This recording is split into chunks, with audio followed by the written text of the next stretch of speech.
সংস্কাৰী বিজেপিত অতি বেয়া মানুহ বিজেপি নেতাৰ চুৰি মদৰ বেপাৰ নিলম্বিত আৰক্ষীৰ জালত ৰাকেশ নাগ গোলাঘাটৰ ঢেকিয়ালৰ ৱাইন শ্বপৰ পৰা চুৰি হৈছিল মদৰ বটল চুৰি কৰিছিল নলবাৰীৰ চোৰে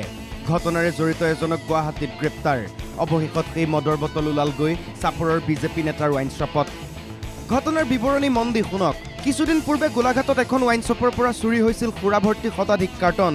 কেইবা লাখ টকাৰ খুৰা চুৰি হোৱাত স্বত্বাধিকাৰীয়ে এজাহাৰ দাখিল কৰিছিল থানাত সেই গোচৰতে তদন্ত চলাই আছিল গোলাঘাট আৰক্ষীয়ে এজনকৈ কেইবাজনো লোকক গ্ৰেপ্তাৰ কৰিলে আৰক্ষীয়ে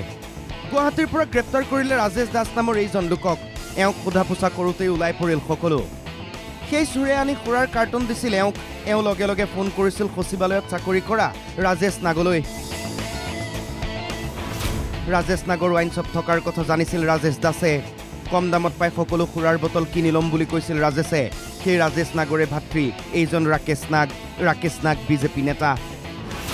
বিলাসীপাৰা জিলা বিজেপিৰ যুৱ মৰ্চাৰ সাধাৰণ সম্পাদক ৰাকেশ নাগৰ পিতৃ চাপৰ পৌৰসভাৰ বিজেপিৰ উপ পৌৰপতি তেওঁৰ আছে দুখন ৱাইন শ্বপ তাৰে এখন ৱাইন শ্বপত অভিযান চলাই খুৰাৰ কিছু কাৰ্টন উদ্ধাৰ কৰিলে অভিযানকাৰী গোলাঘাট আৰক্ষীয়ে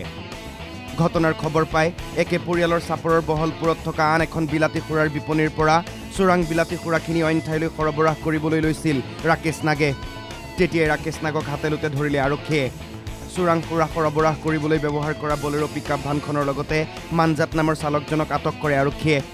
অনিশা ৱাইন শ্বপত চুৰি হোৱা প্ৰায় 100 above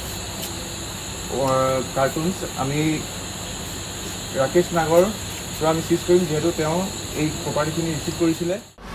ইয়াৰ পাছতে বিজেপিৰ পৰা নিলম্বন